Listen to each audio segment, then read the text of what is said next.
Assalamualaikum warahmatullahi wabarakatuh. Perkenalkan, nama saya Anissa Fadila dengan NPM C1C024150. Di sini saya berasal dari kelas 2C, Prodi S1 Akuntansi Universitas Bengkulu.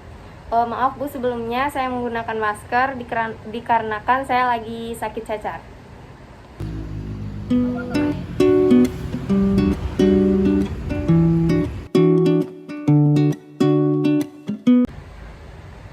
Baiklah, di sini saya sudah bersama Mbak siapa? Saya Gina. Mbak Gina ini adalah pemilik konter yang bernama Yadesel. Mbak boleh diceritain nggak gimana awal Mbak membuka usaha konter ini? Awalnya karena saya sempat kerja di tempat jual pulsa dan pakai data aksesoris HP.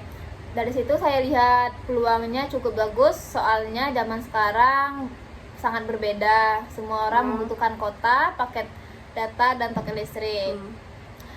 Saya pikir kenapa nggak buka usaha sendiri saja. Saya bukanya mulai pelan-pelan dari depan rumah, modal kecil. Dulu cuma jual pulsa sama pakai data. Lama-lama pelanggan makin banyak, saya menambah barang dagangan kayak kabel data, handset, casing, dan aksesoris lainnya. Bahkan top up game juga saya jual. Oh, oke. Nah, dulu pas mulai usaha Mbak ada rasa takut nggak atau ragu? Jujur saya takut banget, karena takut sepi, takut rugi, dan takut salah langkah. Tapi waktu itu saya mikir kalau nggak dicoba ya nggak bakal tahu hasilnya gimana. Saya diskusi sama kakak saya gimana kalau saya buat usaha konter ini, terus saya didukung juga. Jadi meskipun ada rasa takut, tapi saya berani melawan resiko. Mengambil resiko. Kalau tidak tunggu waktu yang sempurna ya nggak bakal mulai. Pernah nggak Mbak ngalamin konternya itu kayak sepi banget? Terus gimana cara Mbak ngadepinnya? Pernah banget, apalagi pas awal-awal pandemi. Parah banget sepinya. Orang-orang pada takut keluar rumah, bahkan buat beli pulsa pun mereka Kayak memilih gitu ya? lewat aplikasi. Takut tertular COVID. Saya sempat pikiran tutup saja, tapi saya pikir masa iya nyerah sekarang. Saya tetap buka walaupun sepi. Terus saya mulai promosi kecil-kecilan lewat WhatsApp, kasih bonus ke pelanggan, dan jaga komunikasi baik. Alhamdulillah pelan-pelan baik lagi. Ya jadi gitulah, terus harus sabar, jangan cepat menyerah. Kemudian aktivitas Mbak sehari-hari di konter tuh biasanya gimana sih? Saya bukanya jam 8 pagi. Lama saya bersih-bersih, terus saya pajang barang yang harus saya pajang di etalase, nyalain komputer atau HP buat transaksi pulsa tadi. Terus cek saldo, pastiin semua sistem jalan. Pelanggan mulai datang sekitar jam 9, ada yang isi pulsa, top up game, beli token. Kadang ada juga yang mampir cuma tanya-tanya mau beli itu pulsa kayak gitu ya? Ya, tanya-tanya harga agennya. Sore sampai malam itu paling rame. Kadang sampai jam 10 saya masih buka. Apalagi kalau akhir bulan itu orang pada banyak bayar tagihan seperti tagihan listrik atau PDAM. Di sela-sela itu saya juga ngecek stok untuk saya jual di besok harinya. Untuk saya membeli barang lagi. Jadi gitu ya Mbak. Terus kalau barang apa saja sih yang laku di konter Mbak terus dicari terus sama pelanggan? Kalau soal barang yang paling laku pastinya pulsa dan pakai data. Saya setiap hari pasti ada yang membeli. Tapi terus sekarang yang mulai naik itu adalah top up dana atau ShopeePay, terus top up game sama pembayaran e-wallet. Untuk barang fisik yang laris itu adalah kabel data, handset, dan casing. Bagi casing-casing yang modelnya sangat lucu. Banyak juga ibu-ibu yang suka beli aksesoris warna pink atau warna yang motif kartun. Jadi saya belajar juga penting banget untuk nyari itu ya. Ya, yang sesuai selera. Jadi sesuai zaman lah. Kita harus mengikuti zaman. Mbak pernah dapat pelanggan yang ngeselin atau nyebelin nggak sih kalau Wah, datang ke konter? itu pernah banget. Ada yang- juga yang beli sangat buru-buru, marah-marah marah-marah. karena pulsa. Karena pulsanya belum masuk ya? Iya, karena kan sistem kan sering gangguan juga. Sinyalnya sering gangguan. Saya coba jelasin baik-baik kepada pelanggan, tapi dia tetap ngomel. Ada juga salah satu pelanggan yang mau ketik nomor sendiri, tapi malah Nyalahin mbaknya. Iya. Nah, kalau mbak jualan itu pernah nggak ada pelanggan yang bikin mbak terharu atau sedih gitu? Pernah banget ada itu. Itu kadang ibu-ibu sudah tua datang jalan kaki dan cuma beli pulsa 5.000 buat nelpon anaknya. Pas tanya kenapa nggak sekian 10.000, dia bilang uangnya cuma segini aja. Terus rasanya langsung sedih banget. Hal-hal kayak gitu kayak bikin saya sadar usaha ini bukan cuman soal jualan, tapi juga soal kemanusiaan. Kita ketemu berbagai macam orang dan itu ngasih banyak pelajaran hidup. Nah mbak, selama mbak jualan, barang atau layanan baru apa saja yang pernah ditambah selama mbak jalani usaha ini? Awalnya kan saya cuma jual pulsa dan pakai data. Terus saya tambahin token listrik, pembayaran BPJS, top up e-wallet, dan berakhir top up game. Barang juga berkembang dari casing dan charger, jadi jualan kartu perdana, handset, bahkan power bank. Saya juga menyetok penjualan tripod mini, lampu ring. Intinya saya lihat tren yang kebutuhan sekarang. Kayak kebutuhan konten creator gitu ya? Iya, banyak sekarang yang mulai jadi konten creator. Oke. Terus gimana sih cara mbak promosi usaha mbak ini biar makin dikenal sama orang-orang? Dulu sih cuman mulut ke mulut aja sih dari tetangga-tetangga gitu. Tapi sekarang saya juga aktif di WhatsApp, Instagram bikin story, gitu ya? Ya, saya bikin story, promo, kadang bikin diskon untuk pelanggan saya.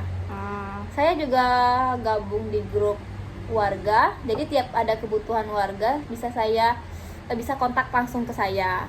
Kalau ada pelanggan puas, saya minta tolong kabarin ke teman-teman mereka. Intinya jaga relasi ya, dan kasih layanan yang terbaik lah ya untuk pelanggan. Ya. Menurut mbak tantangan terbesar untuk usaha ini apa ya? Tantangan itu persaingan di aplikasi digital. Soalnya kan sekarang banyak orang yang jualan juga ya? Iya, soalnya kan banyak e-wallet juga bisa membeli pulsa lewat HP sendiri. Tapi saya lihat celahnya di pelayanan. Gak semua orang bisa atau mau ribet pakai aplikasi. Jadi bisa datang langsung ke konter. Mbak waktu pertama kali buka ada yang bantuin atau semuanya dikerjain sendiri? Awalnya sih hampir saya sendiri yang ngerjainnya. Mulai dari nyusun etalase, top up saldo, sampai jagain kontes harian. Tapi untungnya ada kakak saya yang membantu. Dia yang ngurusin catatan harian, kadang juga bantu jagain kalau saya lagi keluar. Keluarga alhamdulillah mendukung usaha saya walaupun gak membantu secara langsung. Teman-teman sempat ragu, katanya usaha ini sulit berkembang. Tapi saya percaya kalau niatnya baik dan jalannya juga serius, pasti ada hasilnya. Jadi walaupun terasa berat di awal, tapi saya nikmati prosesnya. Sekarang saya malah bersyukur karena pernah ngerasain dari nol, jadi lebih paham semuanya. Terus apa sih yang paling capek dalam membuka usaha mbak ini? Yang paling bikin capek itu jam kerjanya yang nggak tentu. Kadang baru mau tutup ada pelanggan yang datang, atau udah tidur tiba-tiba ada tetangga ngetuk pintu rumah untuk membeli pulsa. Belum lagi kalau sistem error pas rame-ramenya. Saya harus menghadapi komplain pelanggan, tapi ya namanya usaha seperti ini ya. Kadang ngerasa capek, tapi begitulah, lihat pelanggan yang senang, kita pun ikut senang. Rasa capek itu hilang. Jadi ya walaupun capek tetap jalani, Terus karena ini juga untuk keluarga, untuk saya juga. Kalau untuk ngatur keuangannya ini gimana Mbak biar tetap berjalan? Biasanya tuh saya punya kebiasaan mencatat semua pengeluaran dan pemasukan, dan sekecil apapun setiap hari saya sisihkan uang untuk modal besok. Baru sisanya saya pakai buat kebutuhan rumah. Jadi yang nggak ambil semua hasil jualan, karena itu bisa bahaya, bisa bikin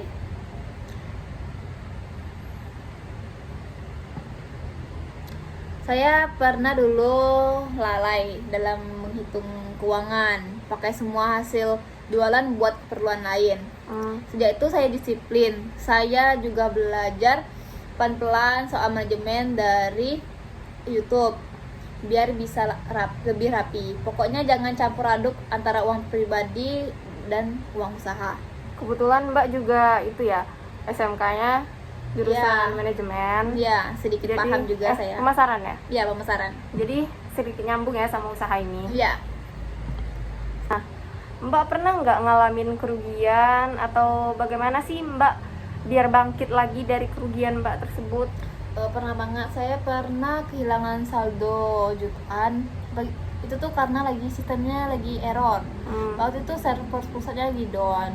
Tapi saya sudah transaksi banyak ke pelanggan, tapi Pulsanya nggak masuk ya, ya? pulsanya nggak masuk, tapi saldo saya kepotong. Saya coba komplain ke ini pusatnya, tapi prosesnya itu sangat lama. Akhirnya saya tanggung sendiri. Sempat down sih, bad mood untuk buka usahanya. Tapi saya pikir kalau saya berhenti sekarang, semuanya yang saya bangun itu bisa hilang. Jadi saya terusin, pelan-pelan saya nutup kerugiannya. Alhamdulillah bisa baik lagi karena pelanggan tetap percaya dan tetap datang. Mbak ada target nggak atau impian pribadi dari usaha ini? Impian saya sih sederhana, tapi besar juga buat saya. Saya pengen usaha ini bisa berkembang jadi toko yang lebih besar, bukan cuma counter kecil saja. Saya pengen punya satu ruko, stoknya lengkap dan sistem kasir yang sangat rapi. Kalau bisa punya pegawai 1 atau 2 orang, biar bisa lebih fokus ke pengembangan usahanya dan bisa juga lebih banyak waktu buat keluarga. Saya juga pengen nabung dari hasil usaha ini buat nanti saya Mbak untuk menjadi kuliah. Mbak sekarang lagi kuliah atau? Saya belum kuliah, insya Allah saya mau kuliah tahun depan. Terus saya usaha apa sih untuk masa depan juga. Jadi kalau Mbak lagi jenuh atau bosan biasanya ngapain di konter? Kalau saya lagi bosan biasanya saya ngobrol sama pelanggan atau tetangga di ruko sebelah. Kadang juga saya cerita soal hidup ke mereka, malah jadi seru. Terus juga saya nonton TV sih, sering nonton YouTube di TV tuh, beresin instalasi sambil ngopi. Saya juga kadang jalan sebentar keluar, bisa biar nggak suntuk di konter. Kalau untuk pengalaman unik dari pelanggan yang masih kecil atau yang anak-anak gitu pernah nggak Mbak? Wah, itu paling seru sih bagi anak-anak. Mereka datang rame-rame nanya harga voucher game itu, top up game, terus rebutan nyebutin ID. Ada satu bocah yang lucu, dia nulis ID-nya di tangan, terus pas nanya-nanya malah kebingungan baca tulisannya sendiri. Karena saya kasih bonus ke kecil-kecilan biar mereka senang banget. Gimana sih Mbak rasanya jadi pemilik usaha sendiri dibanding kerja sama orang lain? Rasanya sih beda banget. Dulu cuman kerja sama orang ya, saya cuma ikutin perintah, jam kerja tetap, penghasilan juga tetap. Tapi pas mulai usaha sendiri, tanggung jawab saya sih lebih besar. Tapi hasilnya juga lebih besar sih, terasa. Saya bisa atur keuangan, bisa atur waktu, bisa ambil keputusan sendiri, dan yang paling penting saya merasa usaha ini benar-benar milik saya. Meskipun sedikit capek, tapi ada rasa bangganya juga. Menurut Mbak, usaha ini bisa bertahan berapa lama sih ke depannya? Kalau saya lihat sih ini usaha prospeknya sangat bagus untuk jangka panjang. Meskipun banyak aplikasi digital ya, tapi tetap akan ada pasar untuk konten offline. Apalagi kalau kita terus berinovasi dan nambah layanan sesuai kebutuhan zaman. Saya yakin usaha ini sangat Bisa bertahan lama ya. Hmm. Apalagi kalau dibareng-barengin sama pelayanan yang bagus dan kejujuran. Jadi pelanggan itu nyaman sama pelayanan yang Iya, Mbak ya, berikan. bagus ya. Terus Mbak ada nggak sih pelanggan yang udah kayak teman Mbak sendiri, kalau datang ke konter Mbak langsung tahu itu gimana dia Mau membeli apa iya. itu? Oh, itu banyak banget. Ada beberapa pelanggan yang hampir tiap hari ke konter saya. Walaupun cuma beli pulsa sih, tapi karena sering ngobrol lama-lama jadi akrab. Obrolan kita banyak hal, dari masalah keluarga sampai politik kadang. Bahkan ada juga kalau lagi masak suka dibawain lauk buat saya. Nah, saya juga sering suka kasih mereka harga spesial. Jadi hubungan kita nggak akan nggak cuma kayak penjual sama pembeli, ya. tapi lebih ke teman, bahkan ya sudah ada nggak keluarga lah. Hal kecil banyak kayak gini tuh bisa bikin kita merasa kerja saya berarti. Terus gimana sih cara menjaga kepercayaan pelanggan selama ini? Yang paling penting itu jujur dan tanggung jawab. Misalnya kan kalau pulsa belum masuk, saya langsung cek dan bantu sampai beres. Saya juga nggak pernah ambil terlalu banyak untungnya sih. Harga saya sesuaikan dengan pasaran. Bahkan kadang lebih murah kalau pelanggan setia. Kalau ada barang rusak atau pelanggannya salah beli, saya terima tukar atau yang masih memungkinkan. Jadi mereka tahu beli di sini aman dan nggak takut ditipu. Kayaknya kan tulus, jadi bikin mereka baik lagi. Kalau untuk barang atau layanan yang dulu nggak laku tapi sekarang malah justru paling laris, itu apa ya Mbak? Dulu itu ada top up game, itu sepi banget. Paling ya cuman anak-anak kecil dekat counter aja sih. Tapi sekarang hampir tiap hari ada yang membeli jaman dan voucher game. Saya sampai khusus pelajari cara top up semua game.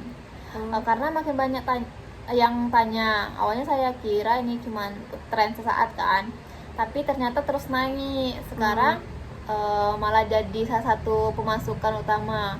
Kadang heran juga, bocah-bocah sekarang bisa jajan game tiap minggu. Terus ada tips nggak Mbak buat orang yang mau mulai usaha konter dari nol? Tips saya cuma satu, mulai aja dulu, jangan nunggu sempurna. Banyak yang terlalu banyak mikir sampai nggak pernah mulai. Mulailah dari yang kecil, misalnya jual pulsa atau kota dulu. Modal kecil nggak masalah, yang penting konsisten. Belajar dari pengalaman, pelan-pelan tambah pelayanan, dan yang paling penting ramah ke pelanggan. Karena mereka itu nyawa usaha kita, jangan takut gagal. Karena di situ justru kita bisa berkembang. Mbak pernah kepikiran nggak buat buka cabang atau memperluas usaha gitu? Saya sih pernah kepikiran. Saya juga udah survei tempat di dekat sekolah untuk buka cabang kecil. Tapi saya masih mikir-mikir karena butuh tenaga tambahan dan modal. Saya juga pengen punya toko online, jadi bisa jualan aksesorisnya lewat marketplace. Tapi untuk sekarang saya fokus menguatkan konten yang ini aja dulu. Kalau sudah benar-benar stabil dan punya sistem yang rapi, baru saya kembangkan ke tempat lain. Saya percaya semua butuh waktu dan kesiapan. Mbak pernah ngerasa bosan nggak atau pengen ganti usaha gitu, usaha lain bukan konter pulsa? Pernah sih. Ada masa dimana saya ngerasa jenuh banget, apalagi pas penghasilan yang gak seberapa itu. Pelanggan sepi dan kerjaannya itu aja. Tapi setiap saya melihat ke belakang, saya ingat betapa susahnya dulu saya membangun usaha ini dari nol. Jadi saya lihat karena hasilnya udah lumayan, saya nggak mau menyerah. Mungkin saya nggak akan selamanya di dunia konten. Tapi walaupun nanti Mau ganti usaha ya gitu. saya pastikan usaha ini tetap jalan. Jadi kayak membuka usaha lain. Oh. Apa sih yang bikin Mbak tetap semangat meski usaha ini kadang naik, kadang turun? Yang bikin saya semangat ya keluarga. Saya Mbak tadi pengen itu kan, ya pengen kuliah. lanjutin itu. Iya, Jadi untuk itu masa salah depan satu saya. semangat Mbak untuk terus lanjutin Ya, untuk usaha menjalani ini. usaha ini Jadi gitu ya Mbak. untuk masa depan saya. Terus gimana sih pendapat Mbak soal anak muda yang sekarang banyak jualan online gitu? Saya salut banget anak muda sekarang, banyak yang kreatif dan cepat belajar. Banyak yang udah bisa punya penghasilan sendiri ya dari online Dari usaha shop, online ini. content creator gitu. Hmm, Saya malah belajar juga dari mereka. Tapi saya juga pengen ingatin, jangan lupa sama etika dan kejujuran, maupun online ataupun offline. Kepercayaan itu nomor satu. Kalau bisa digabung, misalnya usaha konten tapi juga usaha online, hasilnya kan bisa luar biasa, bisa 2 kali lipat. Saya justru pengen ngajak anak muda kerja sama kalau nanti saya buka cabang. oh. Nah ini pertanyaan yang terakhir sebelum saya menutup wawancara ini. Apa sih pesan Mbak untuk yang lagi berjuang di dunia usaha? Pesan saya, jangan pernah takut gagal. Gagal itu bukan akhir, tapi bagian dari proses kita belajar. Usaha itu ibarat tanam pohon, hasilnya nggak bisa Instan nggak gitu. bisa instan. Kadang harus sabar, nunggu bertahun-tahun baru kelihatan buahnya. Tapi selama kita jujur, tekun dan terus belajar, hasil nggak akan mengkhianati usaha. Jangan malu membuka usaha kecil, karena dari itulah usaha kita nanti jadi besar. Dan yang paling penting, tetap bersyukur, karena usaha sekecil apapun itu bentuk ikhtiar kita buat hidup lebih enak. Sekian wawancara saya dengan Mbak Gina. Wassalamualaikum warahmatullahi wabarakatuh.